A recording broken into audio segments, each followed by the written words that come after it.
Well, my precious heart dwellers, I ran across something that was sent to me by Lisa, one of our core members, and it was so on point and so encouraging for those of us who have suffered these things that I really felt it necessary to share with you. It's from a tract that came from Faith, Prayer, and Tract League in Grand Rapids, Michigan, and it begins, "If God has called you to be really like Jesus, He will draw you into a life of crucifixion and humility, and put upon you such demands of obedience that you will not be able to follow other people or measure yourself by other Christians. And in many ways He will seem to let other people do things which He will not let you do. Other Christians and ministers who seem very religious and useful may push themselves, pull strings, and work schemes to carry out their plans, but you cannot do it. Others may boast of themselves, of their work, of their successes, of their writings, but Holy Spirit will not allow you to do any such thing, and if you begin it, He will lead you into some deep embarrassment that will make you despise yourself and all your good works. Others may be allowed to succeed in making money, or may have a legacy left to them, but it is likely God will keep you poorer because He wants you to have something far better than gold, namely, a helpless dependence upon Him, that He may have the privilege of supplying your needs day by day out of an unseen treasury. The Lord may let others be honored and put forward and keep you hidden in obscurity, because He wants to produce some choice, fragrant fruit for His coming glory, which can only be produced in the shade. He may let others be great, but keep you small. He may let others do a work for Him and get the credit for it, but He will make you work and toil on without knowing how much you are doing.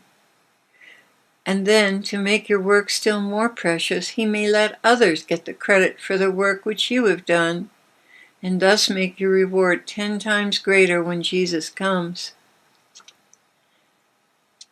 The Holy Spirit will put a strict watch over you with a jealous love, and will rebuke you for little words and feelings, or for wasting your time, which other Christians never feel distressed over. So make up your mind that God is the infinite sovereign and has the right to do as He pleases with His own. He may not explain to you 1,000 things which puzzle your reason in His dealings with you, but if you absolutely sell yourself to be His love, He will wrap you up in jealous love and bestow upon you many blessings, which come only to those who are in the inner circle.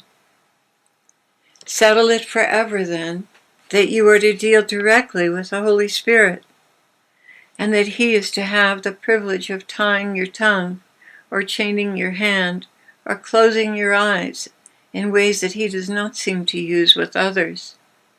Now, when you are so possessed with the living God that you are in your secret heart pleased and delighted over this peculiar, personal, private, jealous guardianship and management of the Holy Spirit over your life, you will have found the entranceway to heaven.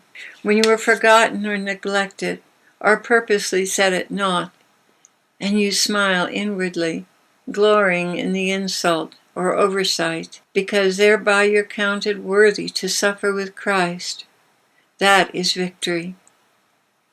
When your good is evil spoken of, when your wishes are crossed, your taste offended, your advice disregarded, your opinions ridiculed, and you take it all in patiently and lovingly in silence, that is the victory.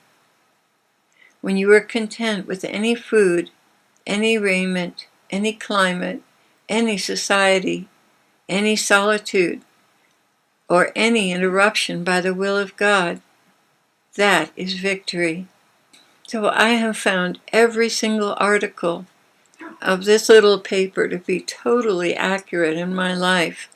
And I think that's one of the reasons why the Lord has kept us hidden for basically 40 years in the wilderness, hidden before he brought us into public ministry. And I'm so glad he did, because these are some of the lessons that we learned that have ended up being our greatest protection. The Lord bless you, family. I hope you enjoy this little article. I really feel it's going to give you the strength to persevere.